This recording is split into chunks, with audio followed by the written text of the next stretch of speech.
What's up, guys? Today we're going to be doing the 5-minute snatch test. It is the most iconic snatch test. Basically, you're going to set the timer for 5 minutes and see how many snatches you can accomplish in that amount of time. You obviously want to make your switches from hand to hand as seamlessly and as fast as possible. You also want to try to kind of set up a game plan so that you're not changing hands too often, because that is time consuming. So for me, when I'm just getting started with this, I'm knocking this out in sets of 25. So right here with my right hand, I'm starting off with 25. Right now we're at 15 reps. Now, one thing that I will say, when I have done this in an actual competition or for my kettlebell certification, one thing that I saw people making the mistake of is if they set the kettlebell down to rest at any point, they would walk away.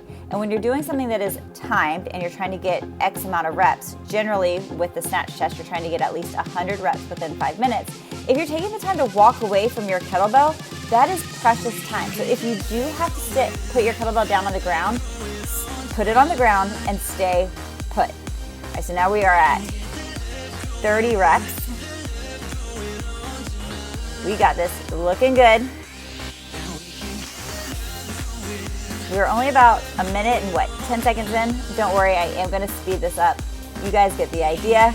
Basically, 5 minutes, I'm just doing snatches. But I have switched over to the other arm. And then as I start to get tired, that rep count for each hand will decrease, which you will see here in just a second. A few other tips. Wrist guards really, really help because this is such a repetitive exercise. And even if your form is perfect on snatches, which I've been snatching for a long time, but as you start to fatigue and your shoulders get tired, you will start to kind of possibly go lax a little bit on your form, which obviously is not ideal. But when you're trying to beat a PR or go for as many reps as possible, it's kind of just natural.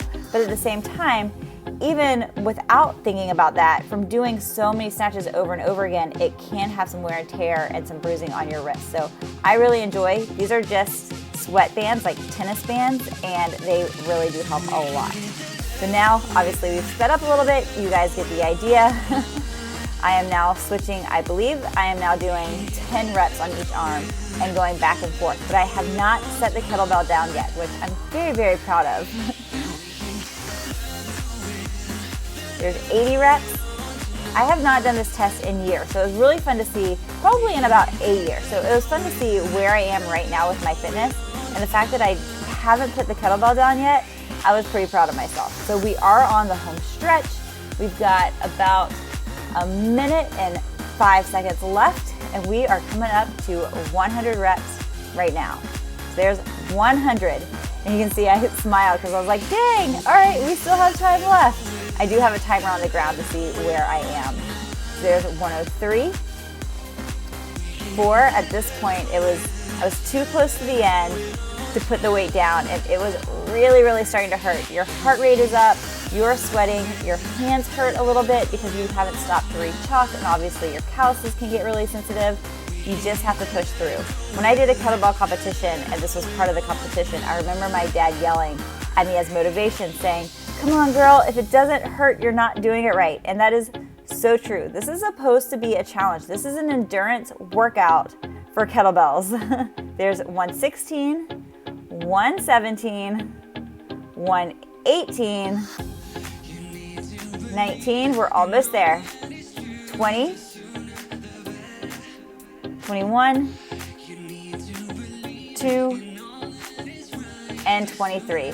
Holy mackerel. So if you give this a shot, of course I want to hear how it goes. Do you get at least 100 snatches? If not, mark down and work to improve.